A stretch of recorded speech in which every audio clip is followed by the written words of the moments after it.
Oh, wait, let's do this. So I have a question for you. Which side of the aisle do you think that this propaganda originated from? Aspects and assumptions of whiteness and white culture in the United States.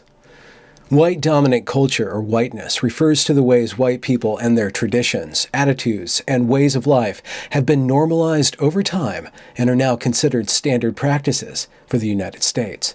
And since white people still hold most of the institutional power in America, we have all internalized some aspects of white culture, including people of color.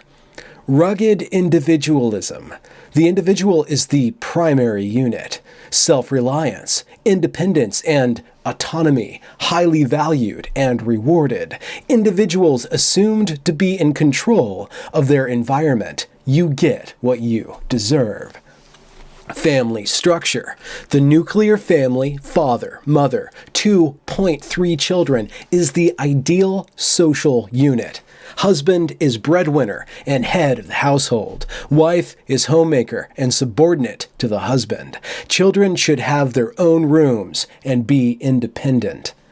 Emphasis on scientific method, objective, rational, linear thinking, cause and effect relationships, quantitative emphasis.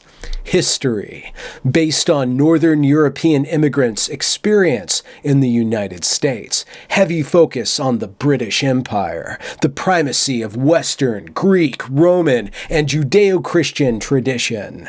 Protestant work ethic. Notice that I corrected myself because of my whiteness. Hard work is the key to success. Work before play. If you don't meet your own goals, you didn't work hard enough. Yeah. Sounding great, right? I mean, where is this coming from? Religion. Christianity is the norm. Anything other than Judeo-Christian tradition is foreign. No tolerance for deviation from single God concept. Don't know where they got that one. Status, power, authority, wealth equals worth. Your job is who you are. Respect authority. Heavy value on ownership of goods, space, property.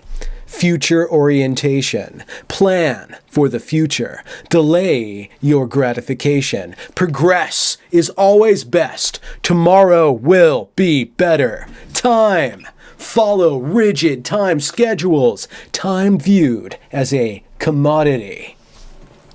There's a tip jar located in the description if you value my use of your time. Aesthetics. Based on European culture. Steak and potatoes. Bland is best. I don't know where the heck they're getting this from. Women's beauty based on blonde, thin Barbie. Don't agree with that one. Man's attractiveness based on economic status, power, and intellect. Holidays. Based on Christian religions, based on white history and male leaders. Justice, based on English common law. Protect property and entitlements. Intent counts. Yes, intent counts is a basic factor of whiteness. What the fuck? Competition. B, number one. Don't forget to like and subscribe this to my status in the YouTube Court of Public Opinion. Win at all costs. Winner-loser dichotomy. No participation rewards for you. Action orientation. Master and control nature. Must always do something about a situation. Yes, so don't be a passive nobody who just rolls over at the bottom of the heap. Aggressiveness and extroversion. Decision-making. Being able to decide is a property of whiteness. Who wrote this? Again, just ask yourself, which side of the aisle is this coming from?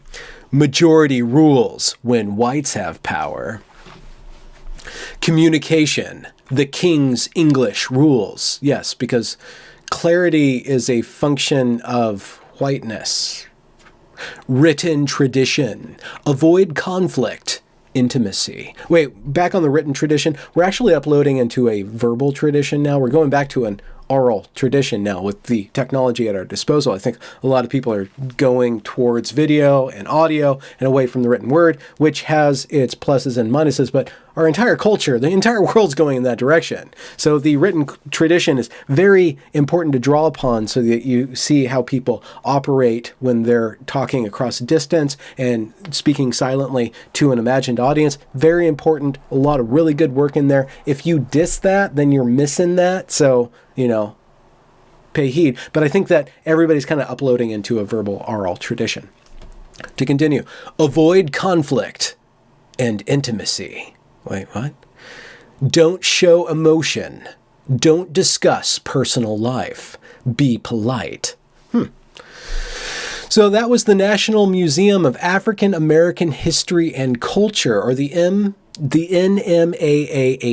all rights reserved. If you didn't know better and you went back in time, like any period of time before probably like 2013, maybe 2010, this pamphlet would be considered propaganda for the far right, right? And all I actually have to do is read it in an inspiring way to make it seem like I'm a white supremacist. Look at all these awesome values that are owned by white people. Rugged individualism, competency, hard work, monetary value, property rights, like rights and science and thinking. If all those things are considered to be owned by white people, that makes white people incredibly valuable for any sort of company that wants to like have function in the world and wants to, create value in the world. Like if you want to imagine yourself as the most powerful being on the planet, you would say that I'm going to be kind to others. I'm going to have a hard sense of self-responsibility. I'm going to look at the facts. I'm going to put my emotions to the side. It's like all these values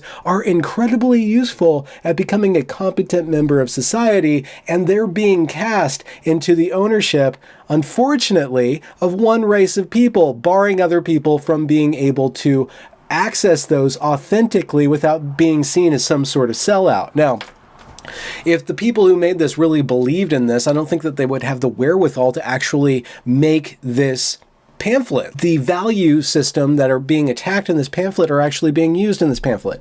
Graphic design, layout, catchiness, cleanliness, dynamism, and somebody studied a long time to be able to be competent enough to get hired to make this poster, right? And somebody else was competent enough in reading and writing to put it together and to make it make sense.